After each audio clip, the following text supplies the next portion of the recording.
Hello, welcome to my YouTube channel. दोस्तों, कैसे हैं आप लोग? आशा करते हैं आप अच्छे होंगे और मैं भी बहुत अच्छी हूँ। और तो यहाँ मैं किसी का कमेंट लेके आई हूँ। अवंतिका चिमकांडी। अवंतिका चिमकांडी इसलिए बोल रही हूँ क्योंकि अपनी सास नंदों की चुगली करने के बाद ये मेरे चैनल पे आती हैं, उसके बाद मेरे बच्चों का दरगाह खाती है। तो अवंतिका चिमकांडी, पहले मेरी बात सुन।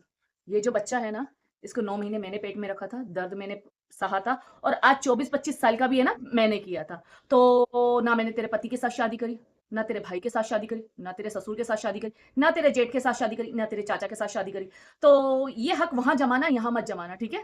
तो ये मेरे बच्चे हैं, मैंने दर्द लेके 9 महीने पेट में पाले हैं, 24 साल से मैं पाल रही हूँ। तो तुझे दर्द लेने की जरूरत नहीं। मेरे बच्चों का भविष्य वो खुद सवार लेंगे या मैं सवार लूंगी। मेरे बच्चों का भविष्य समझने की जरूरत नहीं है तुझे, आपको समझी? हमारे फ्यूचर में इतना इंटरेस्ट लेने की हाँ। ज़रूरत नहीं है। अगर इतना ही इंटरेस्ट ले रही हो तो तुम्हारे पति से बोल दो या तुम्हारे भाई से इसमें बोल ले दो। इंटरेस्ट। हाँ। अगर तुम्हें इतना ही इंटरेस्ट लेना है मेरे बच्चों में और मुझ में कि ढंग का काम कर लो, हम ढंग का काम ही कर रहे हैं। हुँ, किसी के पिछवाड़े में जाके उंगली मारने से ज्यादा अच्छा है ना, यहाँ पे मैं है ना अपना काम कर रही हूँ, सोशल मीडिया पे काम कर रही हूँ। तुम अपने घर में तो झाड़ू पोछा लगाने के लिए भी अपनी सास को गालियां देती हो। हैं? तुमसे खुद की तो पिछवाड़ा धुलता नहीं है, दूसरों का पिछवाड़ा धोने चलती हो। हमारे पंजाबियों में एक कहावत है, अप्पे टोई नहीं पंच पिंडार। खुद की तो धुल नहीं रही है, साथ में 5-6 लोगों को बोल रहे हो कि तुम्हारी सही से तो धो लो, तुम्हारी धुली नहीं है। हैं? शर्म आती है तुम लोगों को? खुद तो कुछ अपनी ज़िंदगी में उखाड़ नहीं पाते हो। अगर कोई अपनी ज़िंदगी में आगे बढ़ रहा है और औरत हो के औरत को बोल रही हो यार, बच्चों को भविष्य की बिगाड़। मेरे बच्चों की भविष्य की चिंता मत करो, तुम्हारा मेरी पति पढ़ाई कमा की के नहीं देके जा चिंता रहा है। आपको नहीं होनी चाहिए। हैं? मेरी पढ़ाई की चिंता करने के लिए मेरा पूरा खानदान बैठा है। मेरे माँ-बाप बैठे हैं, मेरा भाई भी बैठा है, तो हम खुद कर लेंगे। और आप जैसी औरतें हैं ना जो घर किसी को में आगे बढ़ते हुए नहीं देख नहीं, सकती मैं। आगे बढ़ते तो छोड़ो इनको, ये आगे बढ़ते तो देख ही नहीं सकती। उस टाइम पे तो ये हो जाती है।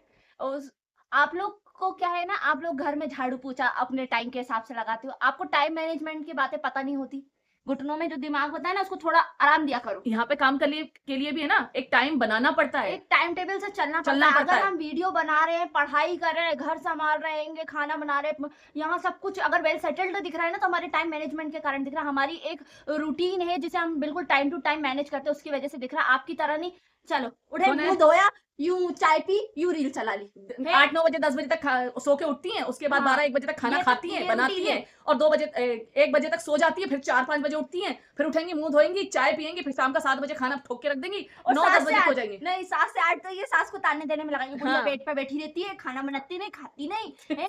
और वो मुँह में दाँत नहीं, मुझे 4-4 बातें सुनाती, तेरी माँ को ये नहीं आता, तेरी माँ वो नहीं करती, ये करने में निकलती है तुम्हारी ज़िंदगी। हमारी नहीं निकलती, हमारे दादा-दादी भी खुश थे कि हमें ऐसी बहू मिली हैगी, जो उन्हें एक गिलास नहीं उठाने देती, ठीक है? तो आप हमारी चिंता मत कीजिए, हमारा फ्यूचर बहुत वो ब्राइट बोल है। रही है तुम्हारी माँ ढंग का काम नहीं कर रही। ढंग का काम नहीं कर रही। दीदी आपने ढंग का कौन-सा काम किया? आप तो यहाँ आके कमेंट लिख रही हैं। आपकी उँगलियाँ तक ढंग का काम नहीं कर पा रही, फिर तो मेरी माँ तो बहुत अच्छा ढंग का काम कर रही है। ये किसी और को बताएँ जाके।